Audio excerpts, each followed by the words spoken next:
In this next video, I'm going to go through a few poses that really focus on some of the things that are essential to have included in a swimming specific yoga practice. What we're going to focus on in these poses is opening up through the front of the body. We're not only going to do that through stretching through the front of the body, but we're also going to have a strong focus on strengthening the back of the body. We're also going to develop body awareness through some balance, as well as continuing, as we always do in a yoga practice, focusing on our breathing, creating greater awareness and effectiveness by doing that.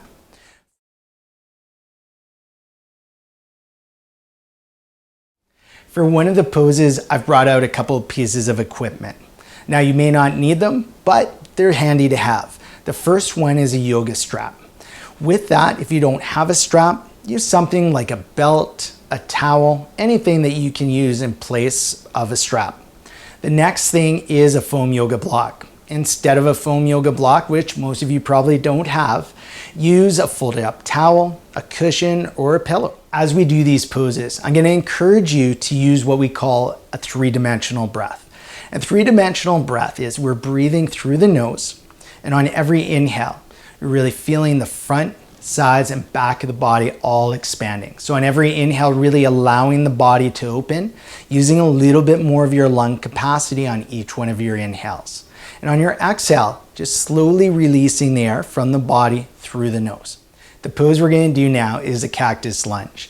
In this pose, we're going to focus on opening through the front of the body by stretching the chest in front of the shoulders and also strengthening the upper back, really focusing on drawing the shoulder blades towards the spine. At the same time as we do that, we're going to lengthen through the hip flexors and also focus on engagement and strengthening the glutes. We're going to start in our strong standing posture of mountain. Now, you can come into this pose in two different ways. You can come from mountain and just simply take a step back towards the back of your mat.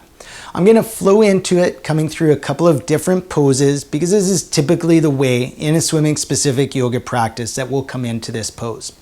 So starting from your mountain pose, following your breath. On an inhale, bring your arms up and out to the side and then overhead, leading with your chest, keeping a strong core and long spine, hinging at your hips. Exhale, fold forward, coming into a standing forward fold. Hands on shins, inhale, rise halfway up with your upper body. 90-degree angles at the hips and feel length in the spine. On an exhale, fold forward again. Bend your knees enough your hands reach the ground. On an inhale, bring your left foot back towards the back of the mat. Now remember, you can do this pose with the back knee up or dropping the back knee down. With it, we want to make sure have your front knee directly over your ankle, your foot and your knee both pointed straight forward. We're starting our runner's lunge to really set a foundation of support through our pelvis.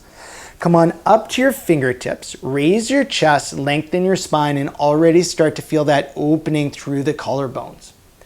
Now, we want to square the hips. How I like to think about it and create that engagement is feel like I'm driving my front heel back towards the back of the mat and dragging my back toes towards the front of the mat.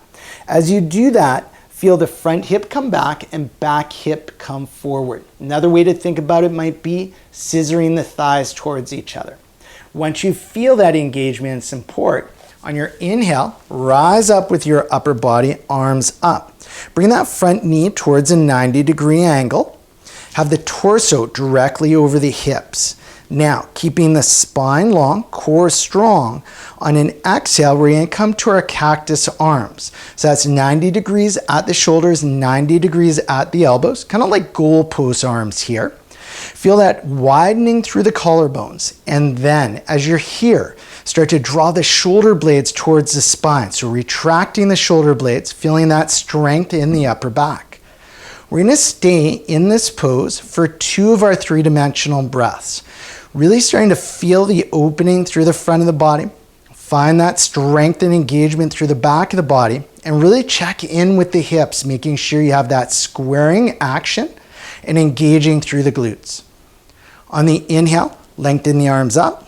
Exhale, fold forward at your hips, hands on either side of the front foot. Back foot meets front, forward fold. Hands on shins, inhale, rise halfway up. Exhale, fold. Inhale, come all the way up to standing, arms up. Exhale, hands come down through center. Come back to your mountain. And that's our cactus lunge. The next pose we're going to do is a low lunge with a quad stretch and twist. So what we're working on here, stretching the hip flexors and the quads, and then opening through the chest and shoulders by doing a twist through the mid-spine, through the thoracic spine. This is where you might want to have the blocker cushion and the strap.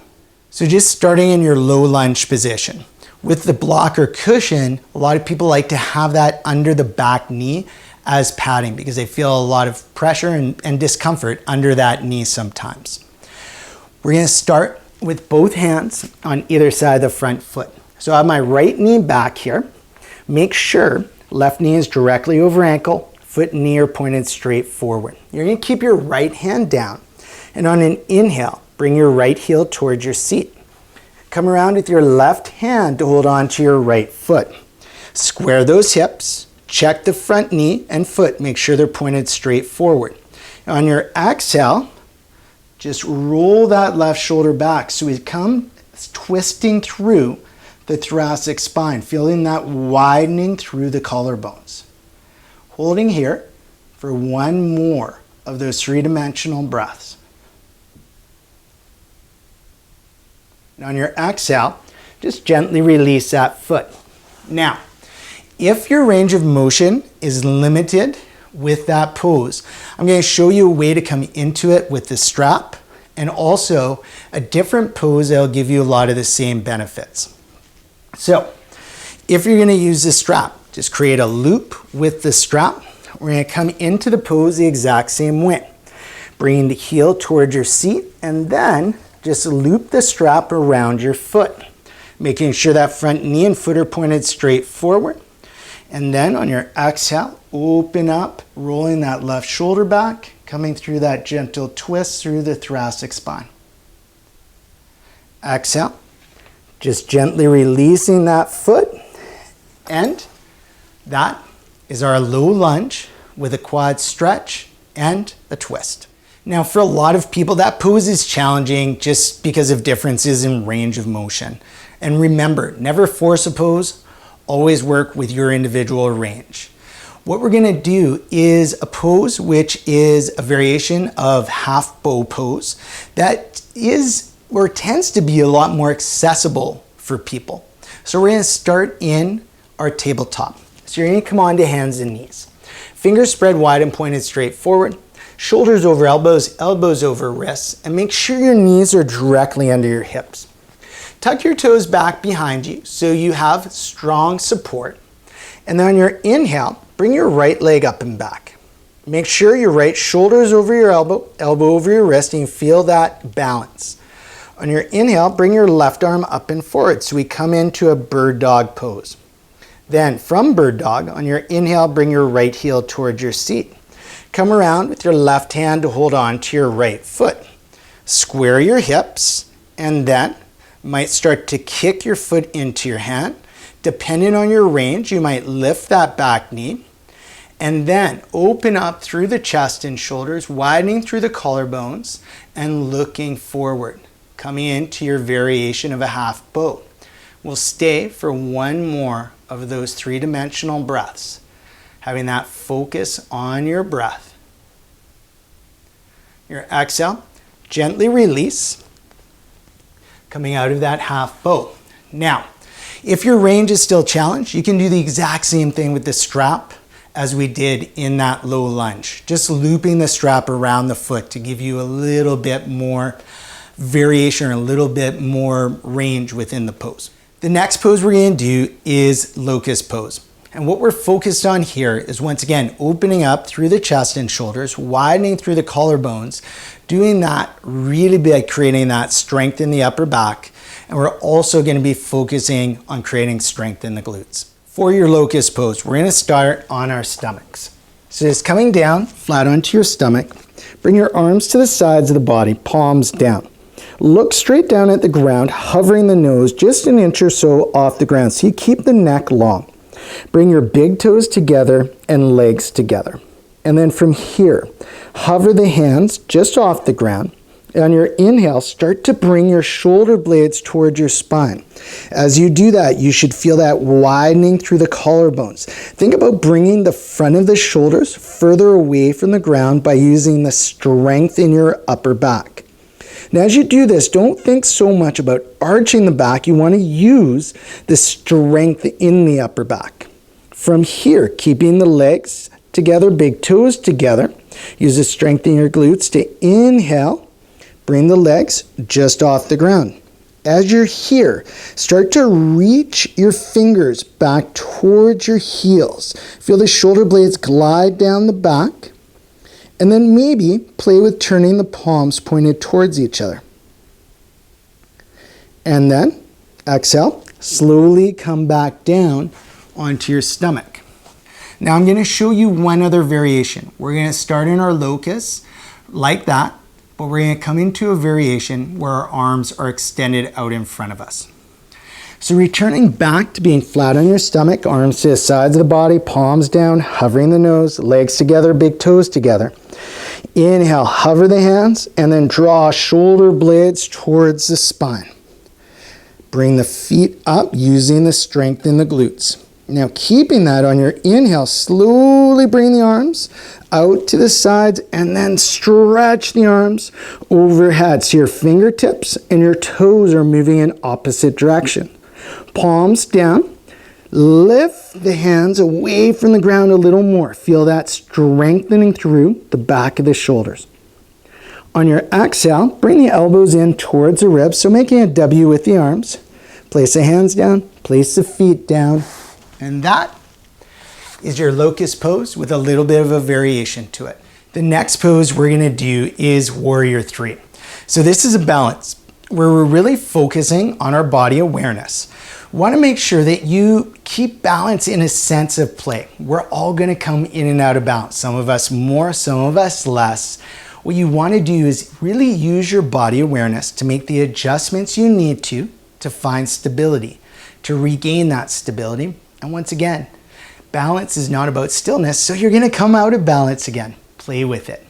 In this pose, we're focusing on strengthening the glutes, strengthening the core, increasing body awareness, and we're also going to do a little bit of strengthening for the shoulders. We're going to start in a strong standing posture of mountain pose. So make sure the feet are pointed straight forward, hip distance apart. Feel into the big toe mound, little toe mound, inner and outer side of the heel. Place your hands on either side of your hips and we're going to find a neutral hip position. We're going to do that by rocking our pelvis forward and back a couple of times and really noticing the extent to our range. Then you're going to slow that down and find a middle ground. As you do, finding that neutral hip position, think about drawing your tailbone down towards the ground. Core slightly engaged. Collarbones wide, shoulders relaxed, and neck long. Bring the ears over the shoulders. Place the hands to either side of the hips.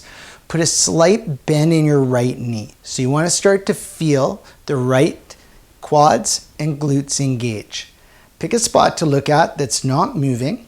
And then on your inhale, bring your left knee up towards your chest. On your exhale, you're going to start to hinge at your hips towards a halfway lift.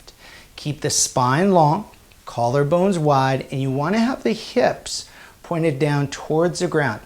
Lifting that heel up so everything's in one line. From here, playing with your balance, bring the arms up and forward. And then on your exhale, hands to your hips, hinging back up and coming back to your mountain pose. I hope you got a lot out of that video. If you haven't already, don't forget to subscribe to our YouTube channel so you can get updated on the new content we're putting out there on a regular basis. Also, I'd love it if you gave us a thumbs up below. And if you have any suggestions for new content, please put it in the comments. Also, in the description below is a link to where you can sign up for our newsletter where we provide you with different information on how yoga can help you improve your swimming performance and your wellness. And don't forget to visit our website, swimmingspecificyoga.com.